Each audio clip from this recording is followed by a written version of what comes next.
So where did it actually come from?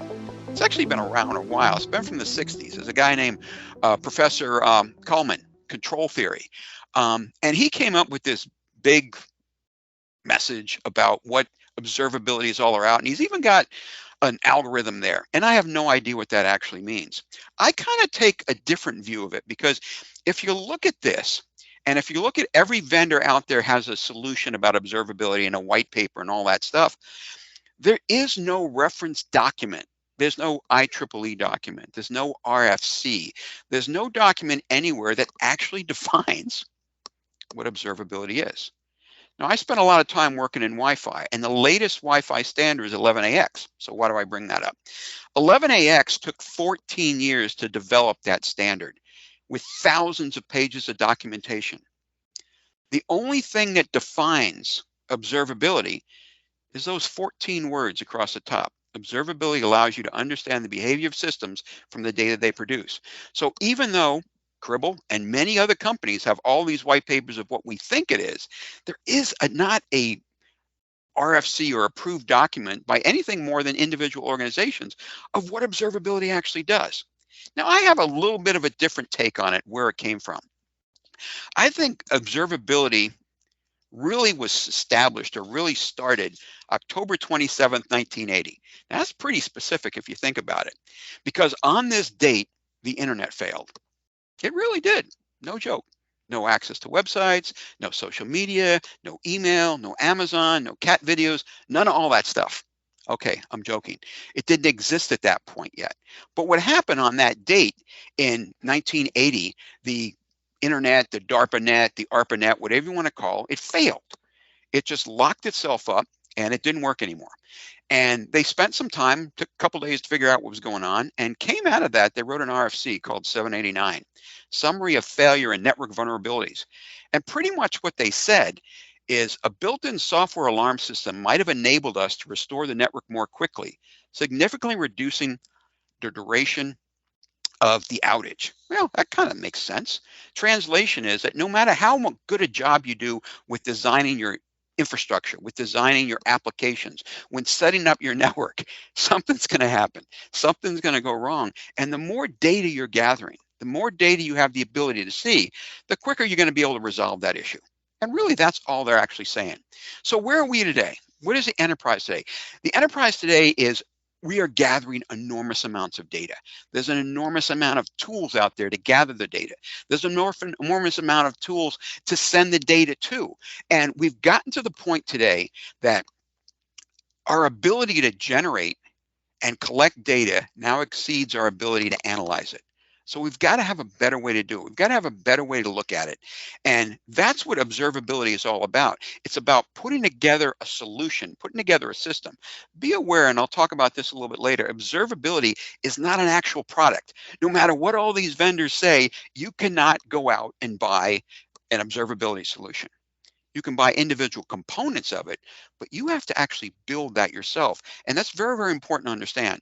So I talk about all this data, and every department, every organization, every individual working within an IT type organization, that's what they focus on is data. So where did all this data come from? How come we have so much data today than we didn't 5 years ago, 10 years ago, 15 years ago? And it's because of how the networks has evolved over time. So if you look at it, I'm old enough to go back to the 80s when I first got involved with networking, with ThickNet and Ethernet and Token Ring and FDI and all those things.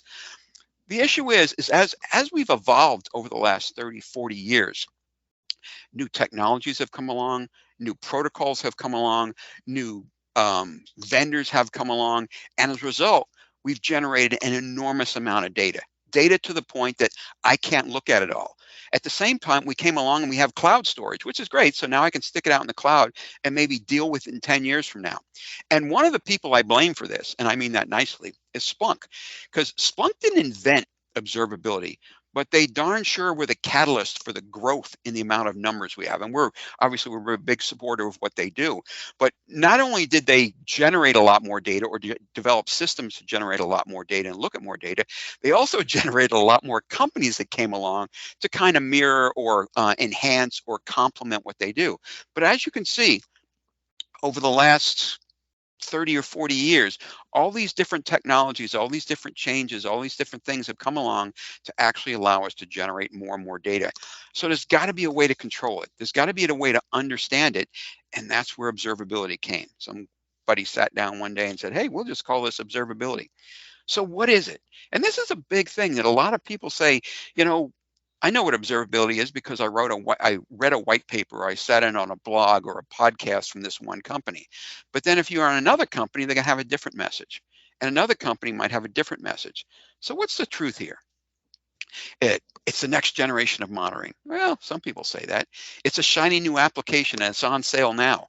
I mean, every week I get take that back. Every day, I probably get emails about some new observability capability one vendor is pushing out. You can just buy a solution off the shelf from dozens of vendors. It's expensive. It's complex. It's none of this. It really isn't. And different vendors, once again, have different views. And since there's no defined standard, I guess they're all right. But what is the reality about observability and why it's as important to understand? It's just a word, and that's an important thing to understand. Observability is just a word. It's not a standard. And what it really is just flip that word around. It's the ability to observe, and that's really what it's doing. It's a foundational principle or methodology, excuse me, for viewing your network's behavior.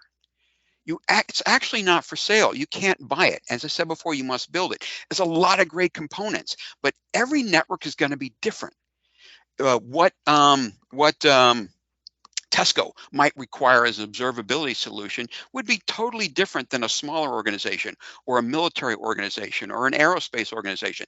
They all have different needs, so there's no off-the-shelf stuff that they can get. And you want to view observability as you would view enterprise security. You can't go out and buy enterprise security. You can go out and buy firewalls and VPNs and denial of service detectors and all this stuff, but you can't actually buy a whole security because it's the old peeling the onion. It's layers upon layers upon layers. How secure do you need to be? So once again, as with security, it's not a defined product. It's a multi-layered concept leveraging multiple technologies, providing administrators with ability to greater understand what's happening in that network. And that's an important thing. It's not a technology. It's not a protocol. It's not a product. There's a lot of different things that come together to actually give me an observability solution. So that being said, why is it on sale everywhere? I mean, this is only about maybe 2.5 dozen different vendors out there that are selling what we'd call observability solutions. There's probably 200 more, but they all develop components. And I'm not putting them down. Heck, Crible's up there too, but they all do pieces. Up in the top left hand, you have agents and sources. These are pieces of software components that maybe go where the data is being generated and forward it somewhere else. You've got analytic systems. These gather that data and do something with it. And some of them might be looking at application performance. Some might be looking at security. Some might be looking at other features. What do you need to look at? What does your customer need to look at? What do the end user need to look at? It's all going to vary greatly. Then you've got pipeline and integration. This is where we sit. And it actually sits between the source and the destination normally and shapes the data. Talk more about that next week. Then you got your infrastructure. Thank God for clouds. We wouldn't have somewhere else to store all this stuff. But you also got, cloud storage. You got software as a service you can put in cloud. You got infrastructure as a service. You have a lot of different capabilities out there. And then you have logging and monitoring systems. So as you can see here, there's a tremendous amount of vendors out there, all with a different message. There's a tremendous amount of agents and sources doing things and sending it to the data. This is the important part to understand, because every one of these companies, don't get me wrong here at all, they're great. They have great solutions. They wouldn't be in business if they weren't. As I said before, one of the neat things about this is that you have the ability now to look at this when you're designing an observability solution like you would a buffet, like you would a smorgasbord, is that not every company out there needs the products that all these vendors deliver. But you can pick what you need today and then add more in the future. And that's kind of a strong recommendation, is don't ever lock yourself into one vendor solution, because things will change. I'll guarantee those will change. So how do I build a solution? How do I actually do this? And once again, we're going to talk a little bit more and get into depth next week on that. But it starts with the different organizations out there, the data, the tools, and the consumers. And by consumers, I mean the IT consumers. You got your IT ops, your DevOps, your SRE teams, your AI ops, your SecOps. You know, your IT teams are looking for designing and deploying and configuring the networks. The DevOps, they're actually trying to find a better way to handle the processing of the data. The SREs, reliability is what they're concerned about. SecOps, obviously security is a major concern no matter where you go. And then the AI ops, trying to make this stuff smarter. But the thing is that all these organizations, and by the way, when I say organizations, a large enterprise might have 5 different organizations here. Smaller enterprise might have 2 or 3 people doing, once again, depending on what day it is, they might be doing DevOps functions or they might be SecOps functions, depending on what's going on. So every organization is different, which is why it's impossible to say, for a vendor to say, I've got your perfect observability solution. Just doesn't happen. So agents and endpoints. This is a piece of software or whatever that maybe I'm sticking on a server. Maybe I'm putting on a container. Maybe I'm putting it on a VM, which is very, very important too, because some of those containers or some of the VMs, they're ephemeral. They might only be up for hours or minutes and then they go away, but I got to capture the data before they go. So a large percentage of our organizations that we deal with, our customers, they might have anywhere from 5 to 15 different agents on a single server, because they might have anywhere from 5 to 15 different analytic platforms over on the right-hand side, and it's designed originally a very bespoke type of organization that one agent would send it to one APM system. One agent might send it to one system of analysis. One agent might send it to one SIM type system. Then you have network devices, and because of the whole IoT thing, everything's generating data.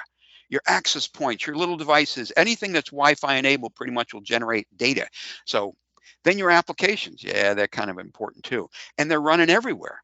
They're running in the cloud. Maybe they're running on-prem. Maybe they're wherever they happen to be. And then I'm databases I'm pulling information from, and server farms and containers. And I'm sending all that data over to the right side, over to what needs to analyze it, what needs to read it, what needs to look at it, what needs to understand what's going on. And across the top, those 5 different organizations, and there's more, use different systems on the right. But the problem is the data is all the same. The data is going across that observability pipeline in the middle. And within that, I'm actually being able to shape that data a little bit. I can actually say, everything doesn't need to go everywhere. So I can start filtering out. I can send only a subset of the data to the APM system. I don't have to have separate parallel paths for dozens of different systems. I can all flow it into one pipeline, one manifold, and then split it out to who needs to see what. The neat thing about that is I filter all that stuff out. Maybe my security people say, we can filter it out for what I need to look at it today, but I need to save everything. Because if something bad happens tomorrow or next year, or maybe regulatory reasons, I need to keep everything for 5 years. You can take it, you can flow it into what's called a data lake. Put that into maybe cold storage, maybe AWS Glacier storage, where it's very inexpensive to store it, but it's not easy to get it back real time. But if I'm just staving it for regulatory reasons, that's probably a good way to do it. And then up across the top, these are my rules that I look. What's my governance? What are my limitations? What systems are allowed to see what? What individuals are allowed to see what? How long do I need to keep it for? And if I do have to come back and look at it later, that's the replay function. I have the ability now to go in there and pull all that data back because maybe something bad happened. Or I might want to pull that data back because I just bought a brand new security system or a brand new application performance management system, and I want to wash that data again. I want to run it through it again and see if I can get greater insights. And then there's the search tool. And the search tool is really, really exciting because there's different ways to search now. Historically, up until about 3 weeks ago, you would capture all the data, you'd store it, you'd ingest it, you'd put it into Splunk, you'd put it into Elastic, you'd put it into Lucerne, you put it into whatever system you want, and then you can do a very high performance search. What you can now do is actually, the search, you can reach out to the left. You could reach out to the engine, to the endpoints. You can reach out to network devices. You could reach out to applications and search that data in place before moving it. So now instead of moving all the data into storage or all the data into a system of analysis, first I can discover what's important and then only move that, which actually saves me an enormous amount of money as far as ingesting data and the cost associated with it. So this is kind of a high-level overview of what observability is all about. And this is probably the best slide for that, because it's all about the data, where it's coming from, where it's going to, who wants to look at it, and how I can shape that data between it gets from point A to point B. Which brings us to what we're all about here today. We're all about something called an observability engineer. An observability engineer is kind of like a foundational role. And I'm actually going to let Dar talk about this a little bit, because she's got a program that'll help you get certified in this area. Okay, can you all hear me? I think yes. So. Okay. Yeah, so we are going to really dig into what an observability engineer really is in our third session coming up 2 weeks from today officially. But what you'll really notice, and like Perry said, is that an observability engineer really bridges that gap between that data producer and that data consumer, all within an enterprise. There's various roles. Again, we'll dig into these details to come. But what we've noticed is that there's a specific set of skills that somebody really needs in order to refine themselves enough to really be able to adapt to what an observability engineer can do and really benefit to an enterprise. So we've come up with our certification program that kind of lays that standard assessment, standard opportunity to really dig into those skills and the knowledge set that's needed to become that observability engineer in your environment. So we have 2 certifications right now: our CCOE user, which is our kind of foundational level certification that's really designed to introduce, to educate, and really validate one's ability to use the stream solution, which lends itself to, basic configurations, pipeline configurations, and overall best practices when it comes to observability in your environment. User is the prerequisite to our CCOE admin, which is a level 2, much deeper dive. It's still very practically oriented, but again, it takes that deeper dive approach into really how to implement and manage a stream deployment within your environment, and ultimately stand the best chance of success for observability overall. Back to you, Perry. All right, great. So as I said, this is only 30 minutes today, so we're going to wrap it up. Bottom line on observability: don't get hung up on the word. It's just a label. It's just a term. Observability is not a product. It's a process towards a goal. Once again, think along the lines of network security. Network observability is similar. All customers already have components. Nobody out there, that end user, is going to say, well, I don't have anything, because they do. They have syslog servers, they have log servers, they have APM, they have all these pieces. Every solution is going to be unique. Once again, there's no off-the-shelf solutions. You can buy products, but you must build observability. Once again, it depends on what you're trying to accomplish. And avoid vendor lock-in. Look for solutions that give you choices. And the bottom line, as Dar said before, take an opportunity to go in here, check out our website. Our certification is always going to be free. There's also sandboxes you can get hand-on experience with. And once you've gone through the sandbox or played with the certification a little bit, you can actually create your own cloud account and actually start processing and playing with this stuff on your own, either using our data, which we generate, or your own data.